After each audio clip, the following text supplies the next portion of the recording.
Welcome. This is the Simply King podcast. This is your boy Rodney Perry King himself, and you just tuned into the Soulfully Conscious podcast for humans simply being humans. And today is yet again another special one.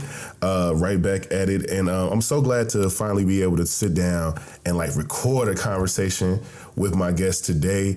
I have here with me a current student at Brown University studying poli-sci, I believe. Tell me if I'm wrong. Yeah, and has certainly, put all of her feet into the realm of content creation, giving out really great takes about the things that are happening around in culture and sports and so much more.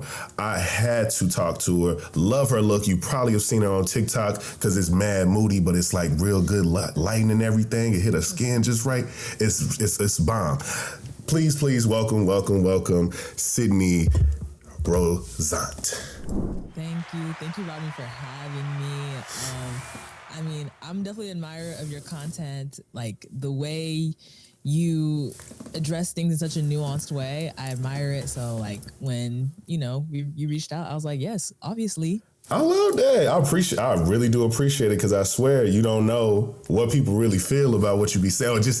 I think it's because, being on places like TikTok, being, posting your things on the internet in general, it's crazy how it feels like people who disagree see it first.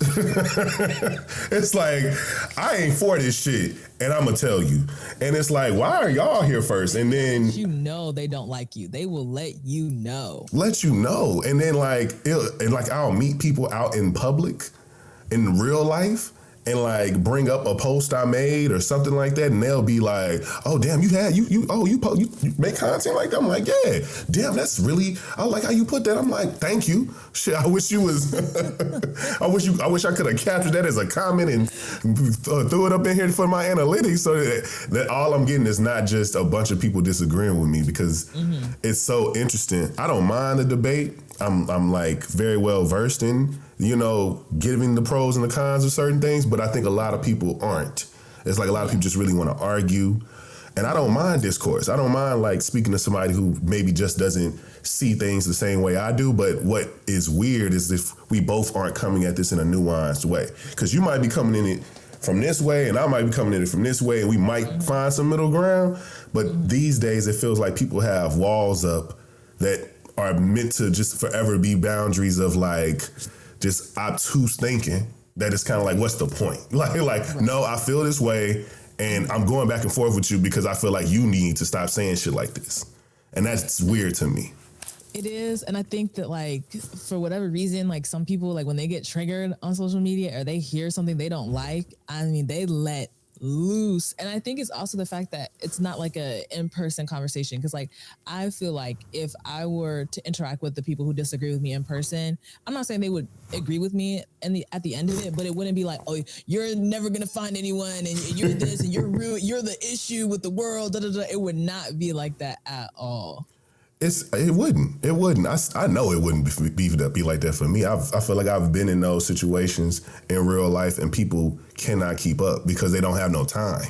They don't have no time to wait to respond or go Google a stat and to try to make a point. It's no, you got to be right here. Yep. Exactly. Did you read a book? Did you read an article? Can you come up with something? Because I did. Yep. I'm not just speaking based off of emotion, because also too, if you are to say something that makes me now think about this differently, I might change my mind.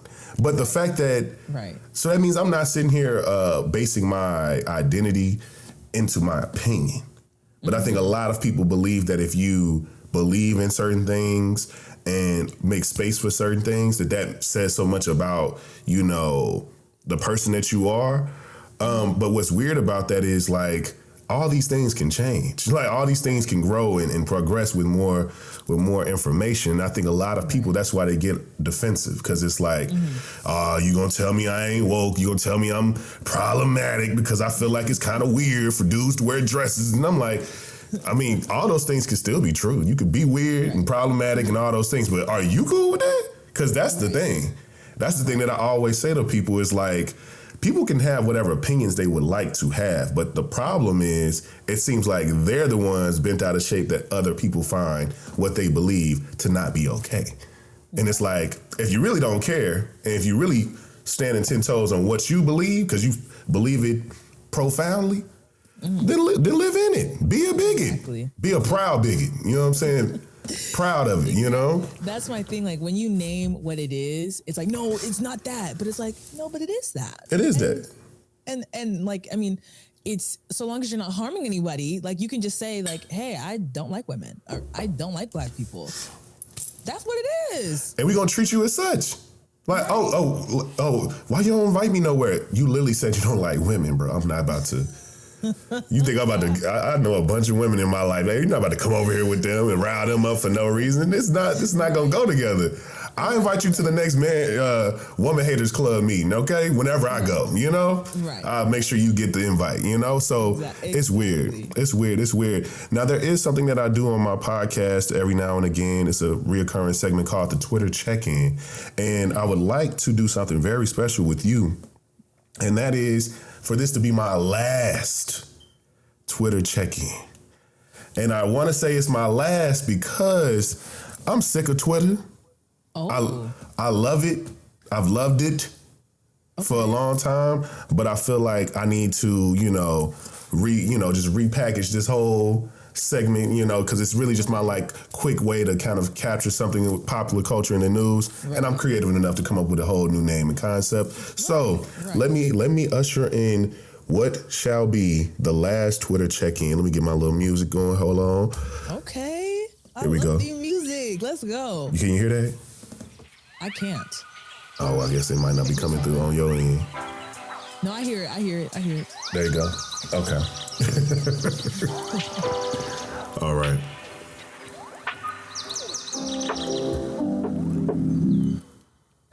So, the Twitter check-in for today is actually speaking to the calamity that is these word-based apps, you know what I'm saying? I feel like I didn't make any content specifically about it. I seen you post a few things about the introduction of Threads, and I believe you posted something about Spill as well. But I would love to know, how do you feel about this toss-up in the social media wars as of today? Because I was feeling Spill. I thought Spill was definitely about to, have his moment, and it seems like the big brother that is Facebook was like, nope, let's go ahead and run this Threads thing that we was gonna come out with at the end of the year anyway. Go ahead and let that be, let's activate that, press the button on that. How did you feel about that? Well, what I thought was really funny is how people were really waiting for Elon to slip up, because I feel like they knew he was gonna slip up at some point. Then he had the whole, what was it? It was the rate limit tweets or whatever. Yeah, 600 tweets. Right. Immediately Spill comes out, and I think it was ex-Twitter employees who were creating that. And then Meta had Threads, which I'm 1000% certain that Threads has been a thing for a while, and that they were just waiting. They were literally just waiting for Elon to mess up, because they knew that he would. Yes. But it's tough for me because I'm a Twitter girl, right? Yeah. When I watch The Bachelorette, I go on Twitter, right, to see the reactions. When I'm watching Love Island, I go on Twitter. Yeah. Twitter is the cultural zeitgeist, and I don't know how Spill or Threads can usurp that.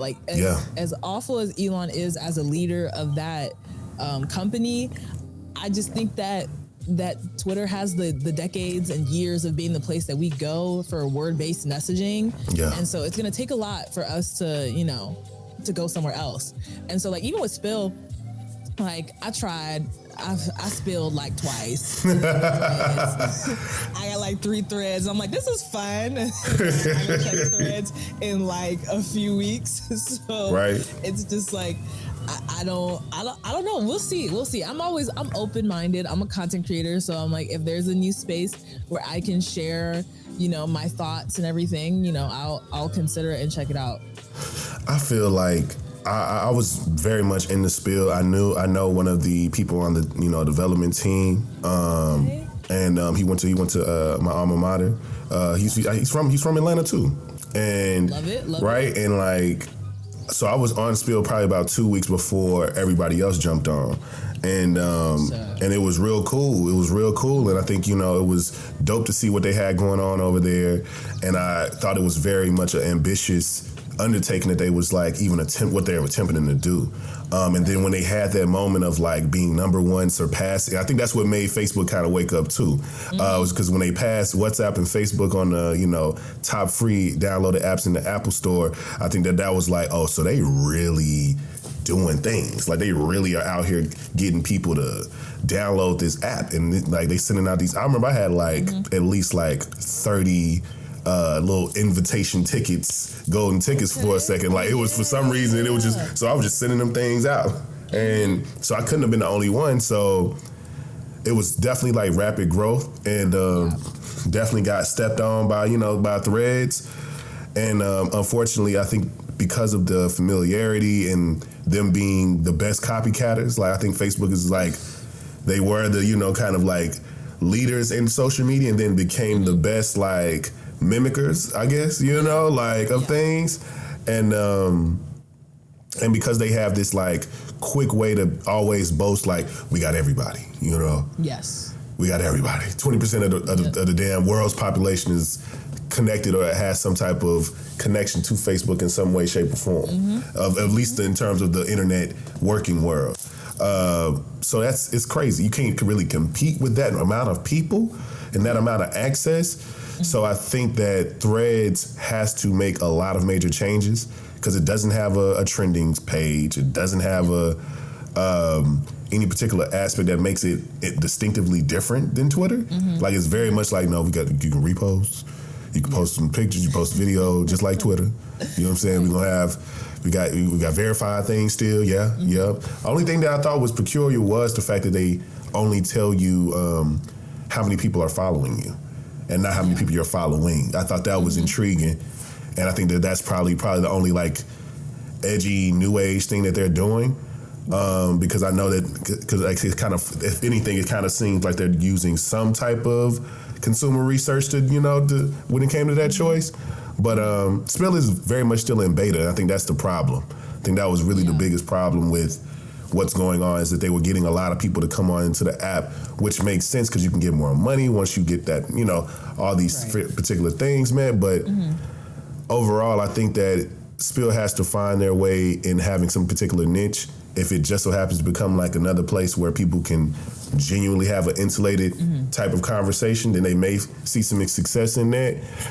But that's hard. I feel like it's hard because culturally, I think Black people, we like to make our own things naturally instead of kind of feeling like we kind of forced to in some cases. So it just depends. It depends.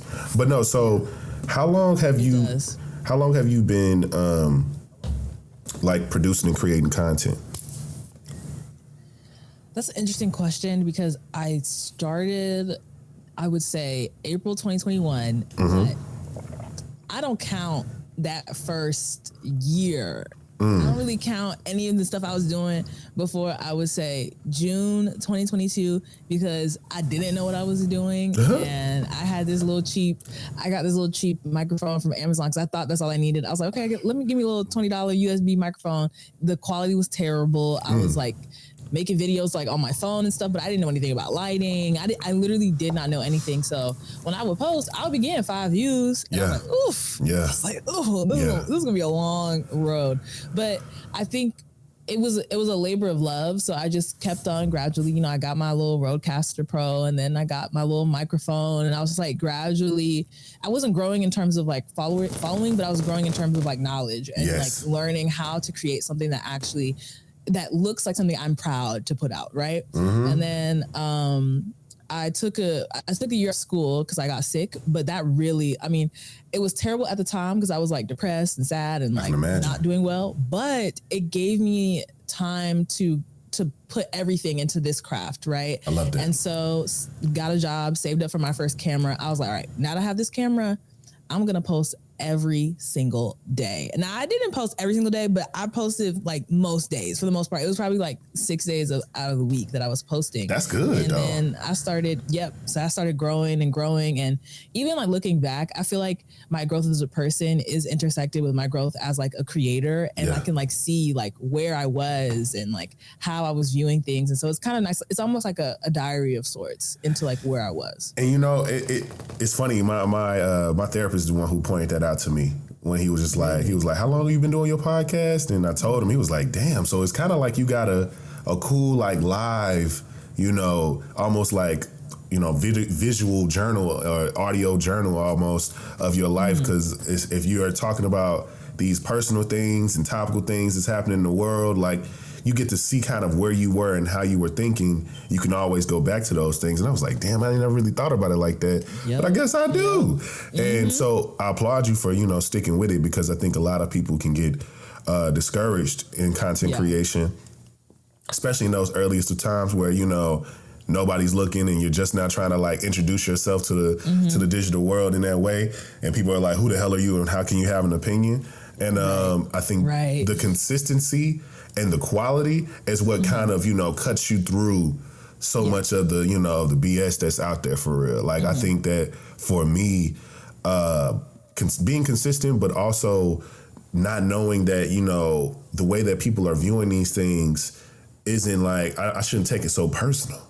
Like, you really can't take this thing personal because so much of it is like beyond our control. Like the algorithm is beyond our control. We can't really, we could do as many little tips, tricks, and get some little widgets and things and go to this site and get this hashtag generator and da da da da. And I think I've like, for all, like almost everybody that I think I've consulted on social media for anything, I always tell them like, let go of all of what anybody has ever told you about this, because it's going to stress you out.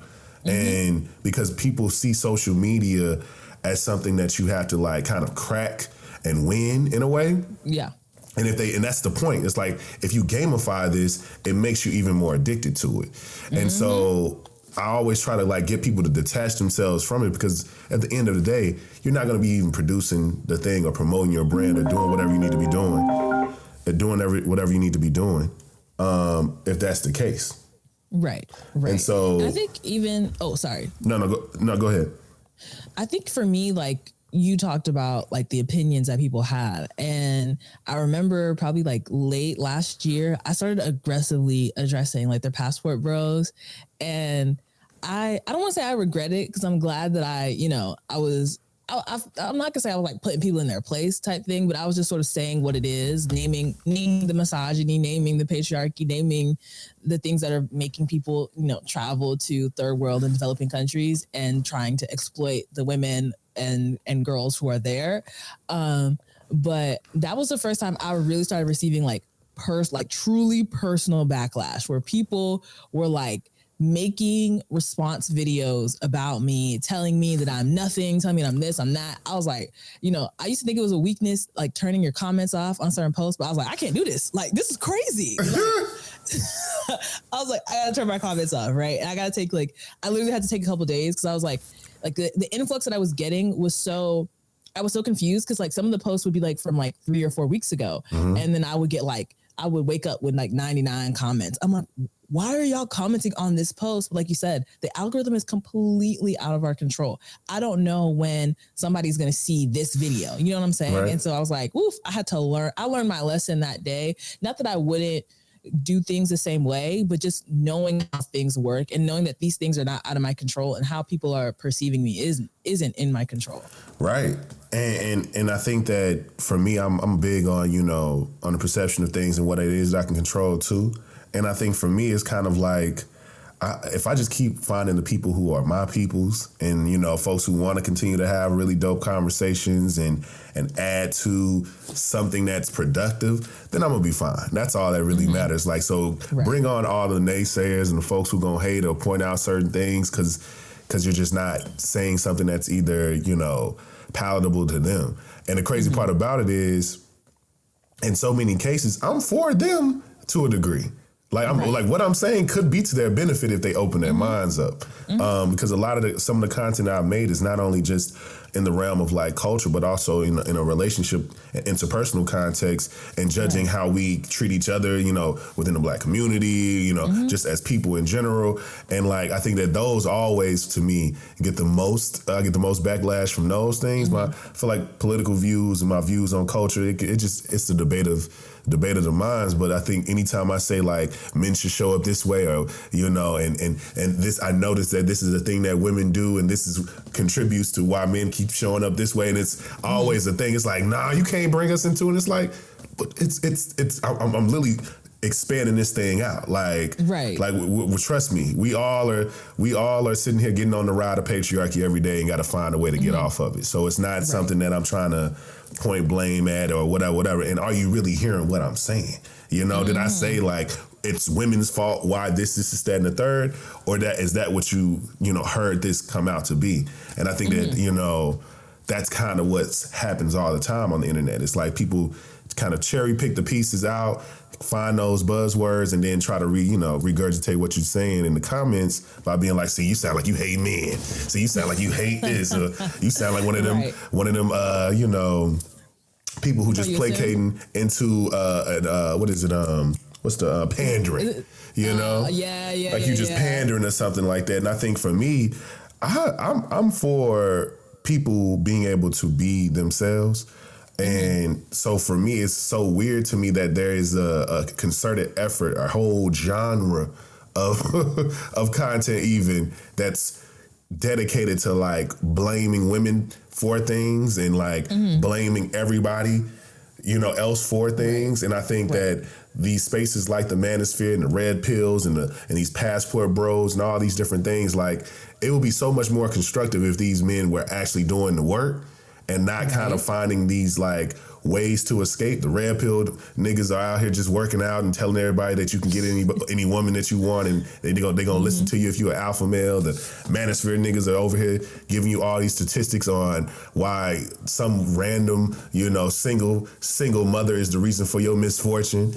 And then you got these passport bros was like, fuck them all. Let's go get a Isabella in Colombia and live your best life. You know what I'm saying? $20.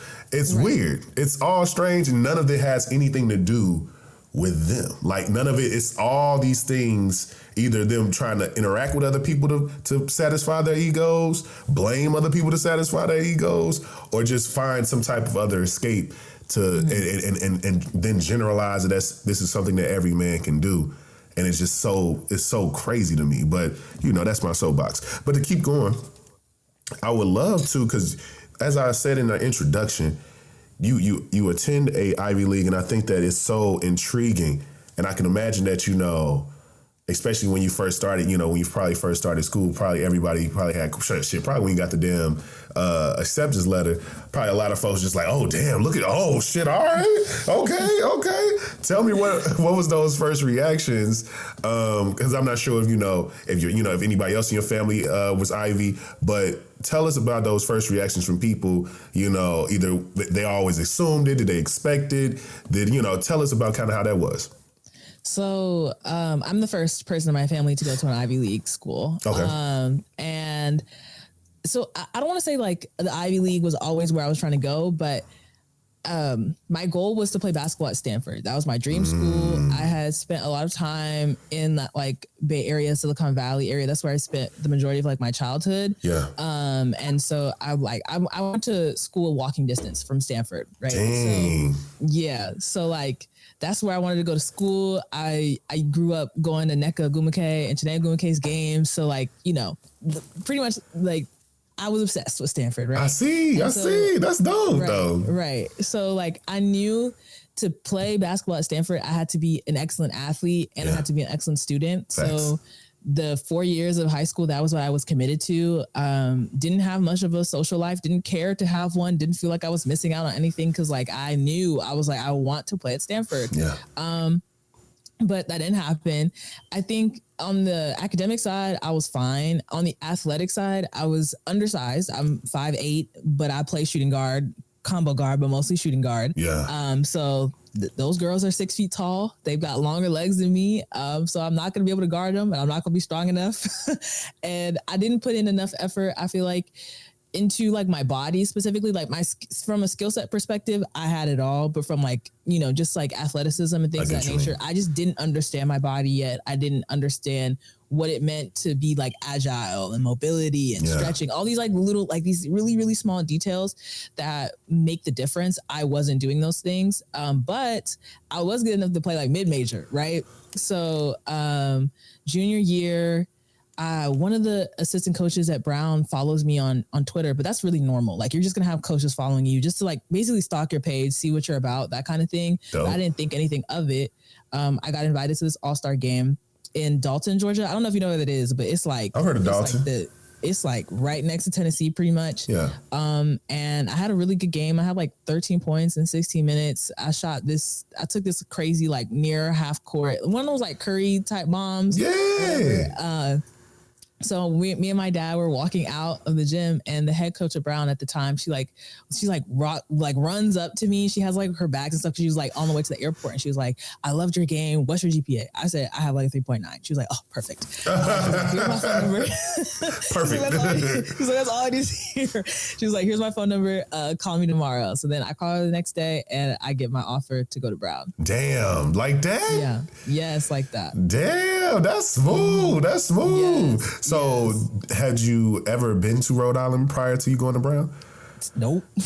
Ooh. Well, I already kind of knew the answer to that question, but I didn't want to assume. You know what I'm saying? You know, who knows? They might got good chicken or something. Who knows? They might have some good fried shrimp or something in Rhode Island. I don't know. I'm screaming. A good attraction of some sort. I don't know. I don't know what people go to Rhode Island for. And that's such a weird thing. I'll be thinking about that when I think about places that I haven't been. It's like, I don't even know. If I don't even know what y'all are known for food, I'm not too quick to go. Because I don't know. What is Rhode Island known for? Probably like, I would say like oysters or something. Okay. Now so oysters like, stuff like that. You know what I'm saying? Like that seafood, you know what I'm saying? 'Cause it is the ocean state. So like seafood stuff, I would say. But I've never had oysters in Rhode Island. Okay. I don't know. It's interesting. I feel like, I'm not gonna lie, like where I'm at in Providence, I feel like I'm not even really in Rhode Island. I feel like I'm just a part of Massachusetts. Okay. We just call it Rhode Island, but like it's pretty much, it's like a 10-minute drive from Massachusetts. Oh, okay. So y'all not, so like, is it very much kind of like is it a lot of water around it? Like you got a lot of waterways, or is it kind of where you are is kind of close to the land, so it's not really, like that? You're close. I feel like you're close to the water, but you're still like maybe like a 20-ish minute drive away from like a beach. You know what I'm saying? That's cool. So like, I don't feel like I'm on the ocean or on the water, but like you really are very close to like the edge of like, the country. Like you're really on the coast. And it snows? Like, I don't feel that way. It does. It does snow. An island that snow is so weird. It gets cold up there. And it's weird because there's mad Caribbeans and Africans and stuff there. And I'm like, why? How is it that people from like, very tropical areas end up? How do you end up in Rhode Island, and why? Why'd you stay? Why do you stay? Like, why do you stay? That's my question. Why do you stay? I spent a long time in Chicago where I went through them winters, and it's funny how like as soon as I moved there, everybody was like, I think Chicago might have some of the worst winters. And I was like, oh, really? That's how we doing it? Like, so we just gonna turn up the cold in a place where one of many other places that's, one of so many other places that's cold. Now I get the coldest winters ever. Like, had to survive the polar vortex. I don't know how Jussie was out there. I don't know how Jussie was out there getting Subway sandwiches. Because it was like, but I remember that year. I remember that weekend. I remember all of that. I remember that day. It was like February, like 3rd or 2nd or something like that. And I remember just being so embarrassed because they was like, Chicago's temperature's going to drop colder than Alaska today. I'm like, we got to get this together. Like, how is this happening? Like, I feel like I'm getting punished for like my lack of winter in my lifetime. Right. Like in Tennessee, it's similar to, to Georgia. Like we might get a little bit of snow, but for the most part, winter might last maybe a cool, really 2 months, something like that. By February, it's starting to warm up again, Right. It's cool, As it should. As it should. Because what do you need? Why do you need 9 months of winter? Why do you need? It literally does not make sense. You don't need that. There was a weekend where it was like negative. It got to like -10. And I had a job interview that day, so I had to be a little bit outside or whatever. And I was just like, why did I do this to myself? Oof. Like, why am I outside? Like it was so cold. It was so cold. My face hurt. Oof. My face was in pain. I was like, I can't. I hate it. So last question about Brown and I guess the Ivy of it all. because something just happened with just because of the Ivy Leagues with the the changing up of affirmative action and everything. And they came from a group of I'm not sure if they all went to Harvard or if it was like a kind of a assortment of Asian students who went to particular Ivies who came together to push this suit. But Supreme Court basically brought down the idea of affirmative action being a part of admissions in I think in just all collegiate spaces, not even just for Ivy Leagues, right? Yeah, it's everywhere now. And so I remember when it first came out, I want to say it was a minute ago. They've been working on this for a while. And I remember we knew it was going to happen. It was like, we knew what was about to go down. Really? It was so strange to me because I couldn't really understand it was very much like how we in this, like how did like black people become the like reasons for the I guess the non-acceptance or the frequency of non-acceptance for so many Asian students. But in my mind, it's like, okay, well, if only a certain amount of black students are even coming to these schools, are even qualified even come to these schools. So that means that the ones that are coming really more than likely deserve to be there. So it's not this charity thing, you know what I'm saying? Because it's like, I don't think I've ever met anybody that I ever have known to go to any Ivy League or even almost Ivy that were dumb, slow, or ill-equipped in any way, shape, or form. From professors to college, to my own college colleagues. So it's kind of strange to me. But to know that like there's this, particular culture of like academic excellence that comes with a lot of different Asian cultures. So I can imagine there being an overload for them. It's like, no, why would you go to, U of M when you can just go to Harvard, when you can just go to, for engineering or whatever. So I can imagine there being like an overload of like, of the things. Do you believe that there is that, and I don't want to force your, answer on this, that there was some type of co-opt opinions on this? Because I know that like there was like white groups that kind of got a part in supporting these, this group of Asian students who was pushing this suit. Do you think that they got in their ear and was like, look, it was the niggas who was, it's really they the ones taking y'all spot for real. Like, do you think it was them kind of co-opting their whatever their fight is or whatever their grievance was to kind of really push this to the top of all courts? Yes, I think so. There actually is this guy. I cannot remember his name, but he ran for office. He's a lawyer. He ran for office in North Carolina, I believe, like maybe in the 90s or something. He lost, and he felt like the way the districting happened was like racist, and he thought that there was like affirmative action involved. I don't know how, really, but that's what he felt like. That's what he felt like happened. I do believe he is the person who started the group, like the fair admissions or whatever, because his lifelong journey is basically to end affirmative action. That's what his goal has been. And so what I will say is, I think for like the younger Asian students who just want to go to Harvard, they just want to make their parents happy. They just want to get in somewhere. I do feel for them. Yeah. Because that's it. They did so much in school. They spent their entire lives not socializing, not doing anything besides study, be good enough to get into Harvard, and they don't get chosen. And that sucks, right? And in this vulnerable state, you're easily manipulated into thinking that, oh, but this black kid who I got a 1,500 and they got a 1,450, like that's lower than mine. I had a 4.5, they had a 4.3, like whatever. Right? It starts to become like this like numbers crunching thing, whatever. And that I feel like in that state of anger and also feeling like you're supposed to be the model minority, like that concept being present, it's really easy for for a white person to just be like, oh, it's the black's fault. Like, why are they on campus? You should be on campus. You need to fight for this. If they take away affirmative action, it'll be fair. And you guys are the best. You're the best students. So they're going to let you in, when that's not what admissions is about. It's not about being the best student. It's honestly about, do you fit on the campus? Or do you have parents, siblings, cousins, grandparents who've been here? Can you pay? That's what's really important. And then we'll let a couple blacks in. We'll let because Brown is like, what, 4% of the population is black? So we're not taking that many spots. Right? We're not taking that many spots. I know pretty much every black person. I know their faces. I know all their faces. So there's not a lot of spots for us. Like, let's be honest. What's the blackest ivy? Like, who has the largest blackest population? Question. I wonder. I don't know. I'm gonna look that up.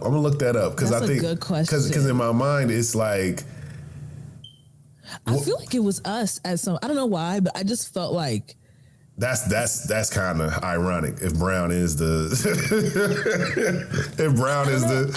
I think my class. I was supposed to be class of 2023, the class that just graduated. Yeah. So I feel like when we were admitted, because it just felt like it was a lot of us. Like, we were really overpowering that campus. I don't know if maybe it's just like our personalities just happened to be very like distinct, or maybe I just knew a lot more people in the class. But I feel like during that time, I don't know if it is the same now, but I feel like we may have been the blackest ivy.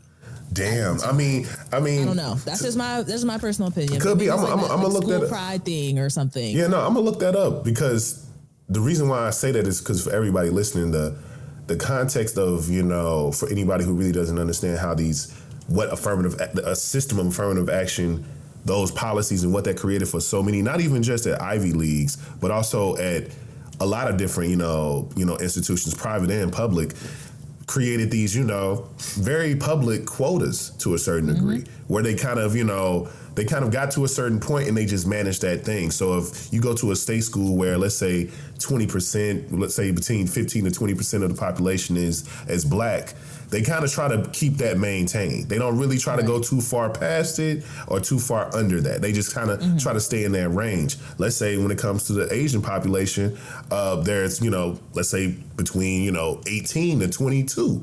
They'll try to keep it right there, you know? Right. And then the 30 to 40% of white students, they like very much are kind of, you know, maintaining that. They ain't letting up on that one either. And that's what makes it all kind of stay in a particular balanced way and keeps it to be a predominantly white institution. Even though everybody always loves to point out, you know, I always hear people from like who go to state schools always point out like, no, I feel like it's nothing but Asians in my school and so on and so forth. And it's like, you look at the numbers, it's not. Like, you might see a lot of them, maybe because they are like the ones living on campus or the ones who are just forever around and in the libraries and kind of occupying the public spaces. But the reality of the situation is they're just studious. They're just around. They're just in school. Right. And I was going to say, I think the actual, because I feel like people think affirmative action is like the quota, because technically the quotas have been illegal since I think the 70s, like having to like match the amount of like black people, like the percentage of black people in the country to the percentage of black people at your institution. That is not legal anymore. But I do believe what affirmative action does do is it's a plus factor, right? So the fact that you're black is a plus factor. Now you no longer have that. And so it's still, as an Asian student, like you being an Asian student is a plus factor, but now you don't have that. So, and other plus factors exist for other things, right? Like how much money your parents donate, that's a plus. That's literally something that they consider. That's a plus factor. Whether or not your parent went to that school or went to that institution, that is a plus factor, but now race can't be. Yeah. So I think, you know, I think that's like it's an interesting conversation. And then again, when you're talking about how like there aren't really like the number of Asian students like on a campus, like you might think that there's a lot of them, but like you said, I think we're so used or common to being in like these spaces that are overwhelmingly white. Yes. We're used to being in spaces where it's like not just 40 or 50. We're used to like 60, 70, 80, 90, sometimes 99, right? Yeah. And so then when you're in a space where there's like maybe 20% of the population is Asian, you're like, wow, there's so many Asian students. Yeah. Are there? Or are we just used to being in like these really, really white spaces? That's really it. And I think it's so interesting that, you know, even when it comes to this scenario and honestly just objectively throughout politics, that there's always different minority groups that allow for some white, some white group or white person or individual to come in and kind of help direct the things. And it's so weird to me because it's like, is this person, you got to really check on this person. Are they really coming here for you or are they not, you know? So it's a strange thing. Would you say that moving forward, that this is going to like positively impact them in any way? Or are they going to see actually like a fall off? And like, because I know that they always say that affirmative action benefited like white women more than any other demographic. Yeah. So with the removal of it, what do you think the outcome would be? I think all people who are part of minority groups will be affected to a degree. I think it'll be in the beginning. I think things will probably remain kind of like the same. You know what I'm saying? But what I do think, I don't want to say I like this, but the thing that's going to be nice is to no longer hear the complaints. You know what I'm saying? Like those complaints that you previously had about losing your spot to a Black student, they're not going to apply. And I know how the right can be, right? They find a way to just manipulate reality, and they'll probably try to accuse the schools of continuing affirmative action illegally or some nonsense, but it's just not legal anymore. Facts. So if you really want it to be fair, if you really believe there's a meritocracy, you will see that they'll see that there isn't a meritocracy. And I do believe that the schools they'll get to bring who they want to bring in now. And that's white legacy students. Yeah. There will be a lot more of them. I know for a fact that a lot of schools did reject legacy students, because I went to private school. So I know plenty of kids whose parents went to Duke, Stanford. They had decent grades, didn't get in, and they were like shocked. They're like, how could I not get in? Now there's space for them. Oh yeah, they about to run it up. Oh, for sure. Run it up without having to drop the check. It's like, oh no, we're gonna go ahead and let them in. Go ahead and let them in. Right. Oh, your dad was here in '78. Oh my God. Oh yes. Right. And they won't have to a lot of these kids who were cheating, like the little scams or whatever. Yeah. They don't need to do that anymore. Oh, for sure. They don't need to do it. The price just went down for them, and it just went way up for us. I hate that because I know that it's been a lot of people to really change their situations by being able to just get that seal, that letterhead of sorts. So that just the association to these particular institutions, and it's really been able to elevate them and put them in spaces and places they want to be. Because to be quite honest, I don't think I know anybody that went to any Ivy that didn't also have some very professional ass aspirations, you know what I'm saying? Right. From either doctors, lawyers, or certain type of business peoples. So it's kind of do your thing, you know what I'm saying? Do what makes sense. And being a person who went to an HBCU, I understand when you have a very particular reason as to why you're choosing an institution for a very, very specific outcome and a very specific experience within that outcome too. So I support it. I hope that people. I did see that was a thing though. That a lot of people were saying, people were talking about now they're gonna, there's gonna be more attendance to HBCU since they're gonna start, there's more than likely gonna be some type of backlash and discrimination happening, which I find funny. How HBCUs always find themselves back into every single conversation every time, which to me, I don't like that. It makes us feel like we the big plan B for people or something, and that's not okay. It's cool. You chose what you chose. It doesn't mean you can't come, but don't frame it in that way of all right, since the state schools are racist and are in these hick towns, and now the Ivies are gonna be discriminating and don't care about us, I guess we should just go to HBCUs. It's come on now. Let's not be that. The thing is, HBCUs cannot accommodate every prospective Black college student. There's not enough of them. I don't believe there's even any HBCUs on the West Coast, right? No, there isn't. Somebody who's from California, a Black person from California wants to stay in California. What are they supposed to do? You know what I'm saying? Every Black boy can't go to Morehouse. They shouldn't. Right? Or Howard. Yeah, they shouldn't. There's not enough. And I mean, to be quite frank, right?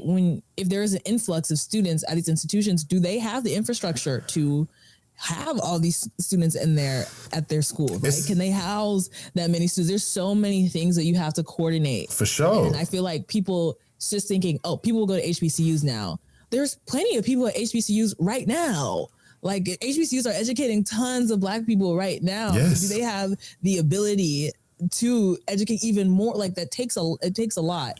And my thing is, are you going to fund this? And I think that's pay for the buildings. That's really what it boils down to. Is let's not sit here and say all these things of we just need to start going over here and going over there, when there's historically been for a concerted effort to not only internally, there are people who have just been bad administrators a part of these institutions who have schemed and plotted and stole money and all different types of things. It's really terrible, and but then also too, there's a lot of HBCUs that are taking federal money, that are doing, that are, allowing and accepting state funding and have been underfunded and under, kind of, supported by so many different, municipalities. So it's kind of like, we got to correct things for this to be a real, true, viable place for the masses of Black people to be able to come to. And and I think that, from that context, if you correct those things and you give these people the exact, some true equity, some real equity in terms of like what they can actually produce, because through the skin of their teeth, HBCUs are still, the leaders in, producing, people within the medical profession, people within, so many various different, industries. But that's really just based off the sheer numbers of people and the qualities that so many of these institutions have leaned into, because they've continues to produce, programs that make sense for that thing. But in terms of variety, in terms of so many things, they've had to like pace themselves. You know what I'm saying? Like, you can't, like, if you sit here thinking that you're going to Morehouse College and about to go and major in something really, cool and dope, you probably ain't. It's a college. It's limited. It's mad traditional too, and I think that that's the part that a lot of people from all over get a culture shock on. It's not even just about being in a homogenous setting, but it's also to be in a homogenous setting in the South, where there are a bunch of boomers, Black boomers, telling you that you need to put this suit on and pull your pants up and cover these tattoos up.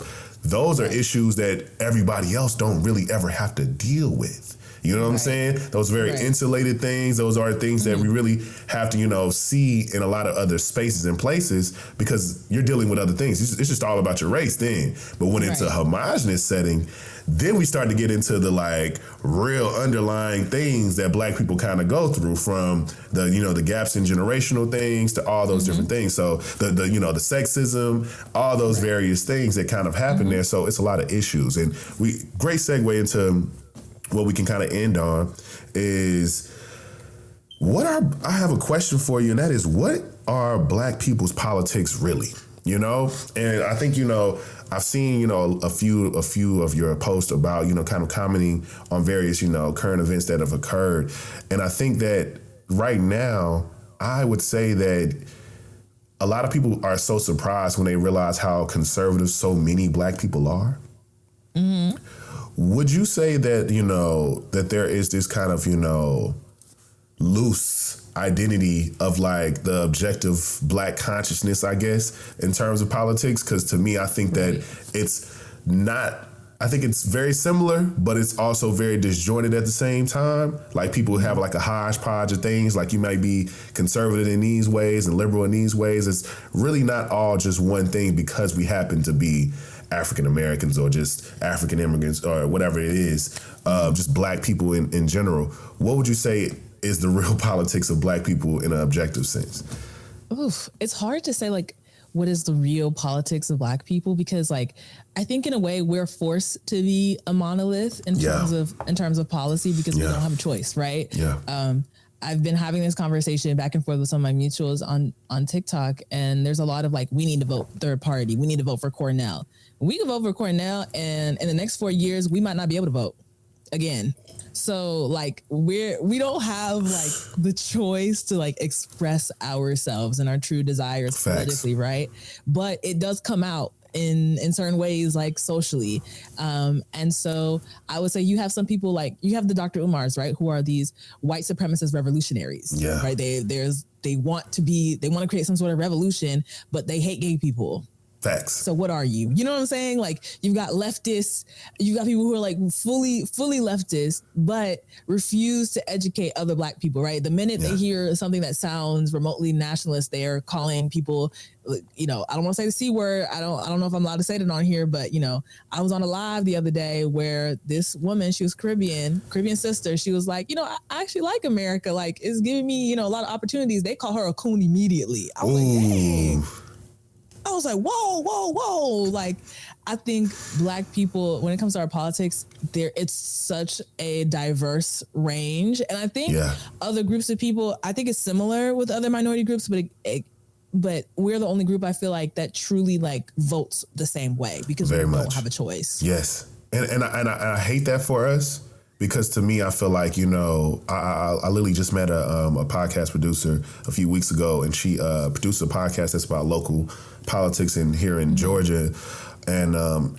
And I think that what's so interesting is I told her, I was like, how hard has it been to kind of, get new listeners and get people involved in some of the programming that y'all doing? And she was like, it's hard. It's hard as hell. And I was like, but do you understand kind of why people feel these ways? And she was like, I think I do. I would love to hear why what you think. And I told her, I was like, at this point, we've gotten to a point in history where Black people have gotten almost every version of everything. Like, my generation alone, like I love like when people give an overall retrospective of how many tragedies and how many crazy things we've seen all in our singular lifetime. It's so crazy to kind of put it into context, because it's like, damn, like we really did see, a war. We really did see us getting attacked. We really did see a global pandemic. We really did see a national recession, and so on and so on and so forth. Like we kept seeing these things, a Black president, a black female vice president. It keeps like, we keep getting these very unprecedented things to happen. And it's like, you would want for these things to be seen as progressive movements to a better life, but they really aren't though. It's still, our generation and every generation after ours is giving, we're not going to even be able to afford a home, not going to even be able to afford a Big Mac in a minute. And it's like, or even be able to, do anything. So it's kind of like, people are opting out of college. That's what's going to be interesting. Like we've just talked about college. There's a lot of people in, graduating seniors in high school who are like, I'm not even going. I'm about to try to figure it out on this social media. I'm about to become an entrepreneur, or I'm about to go to work. I'm about to get a CDL. I'm about to go do this. I'm about to get a certification. I'm about to do a crash course or YouTube University and figure out something else. Because why would y'all are literally always talking about this debt. Y'all are talking about the things that you got to deal with as adults. And it sounds like adulting is hard as shit. Sounds like I need to create the best case scenario for myself, and that's not signing my name on a dotted line and being kind of immediately thrown into the throes of like deep, debt and credit and all these other things. So we in a weird ass place, because we are. It's like, how do we support ourselves and support the things if the people that we are putting into these positions, because they need us, quote unquote, every damn 4 years and 2 years for the in between local elections to win these things, but yet we have yet to even get a particular thing that objectively helps us and helps. And it's not. I'm not even on no like grandstanding of like we need just solely Black policies. I think that there are certain things that statistically, if they affect Black people the most, then that is what it is. Like, don't try to wrap it up into be something that's gonna, not because Black people, Black women, and so many other people who happen to have Black as an identity are at the bottom of the totem pole. If you help them, it will definitely like trickle up to anybody that has a similar scenario from the our brown brothers and sisters and all these various things. So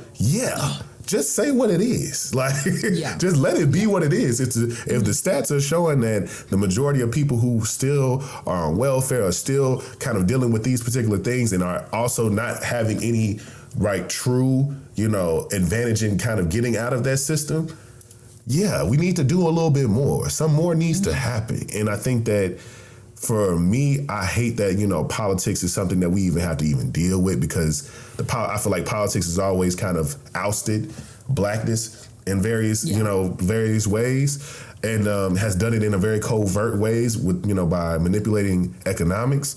So it's like, it's hard for me anytime I see people get extremely, attached to certain things, or just swinging to either side. Like, I always be like, why are you this damn devout to this nigga Joe? And how in the hell can you find any good thing about this motherfucking orange motherfucker either? Like, how are you, like, what are you, like, I think you're getting caught up in the game. You're getting caught up in the theater of it all. Like, as you, like, cause it's like, man, people was making money and people was doing this and people was doing that. It was like, so much of that had nothing to do with him. And also so many bad things still did happen. you know? Yeah. And I think to like try to make him into this like character as if he wasn't in the position he was in is so strange to me. But I truly believe that we're at a point now, we're at a standstill of, you know, something has to give. I would love if we just, you know, scrap all this shit and start fresh, to be quite honest. That would be nice. That would be nice. I thought that I thought the pandemic was going to give that. And seeing right now the calamity that's happening in various industries, like not only just the movie industry, but also there's several different, you know, kind of strikes and unions kind of, you know, pushing back on the people who have these things. And there's various industries kind of not in good spaces, from corporate real estate. People are still not going back to their offices. There's a bunch of empty ass buildings still, and that's affecting the market in various different ways. So to me, it's like, it's cracking. It's cracking.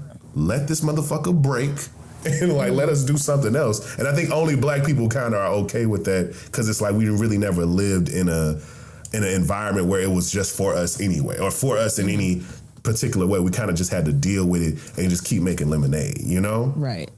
And I feel like I want to address something you said earlier about like if we were to actually make policies and address the issues that black people face, that there's this trickle up. It wouldn't even be a trickle. Like everybody would be good. If we fix what's happening with black people, everybody's going to be fine. But it is how, and I think this is what really gets me about capitalism, right? And how capitalism is white supremacy, is that they have found a way to make to scapegoat us and to create like this innate hatred for black people, that there are white people who literally are sabotaging themselves in supporting conservatives. They are willing to suffer so that we suffer too, right? And that's the thing. Like if you were to make a black policy, they'd be like, no, absolutely not. And it's like, babes, you're on welfare. You have an EBD card. You don't live well. You need this too. But it's like the fact that it would help black people, it hurts them to see us potentially do okay. And I think that's like the really crazy part. But the other thing is the global empire that is America is going to fall. Like we're at that point where it's been a couple centuries, and you can kind of just see it happening.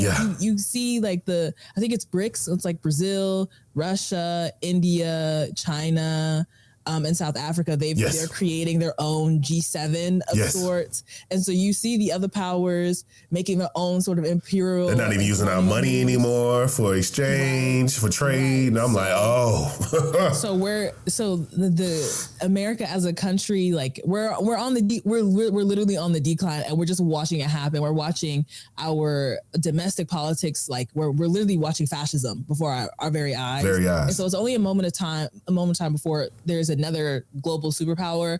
But I think, and this is like the Pan-Africanist in me that knows that the only way for black people to be okay is if our homeland, Africa, if they can find a way to consolidate their natural resources. That's it. If they can find a way to make people pay, you want the copper, you want the gold, you want the oil, you want this and that, you need to pay for it.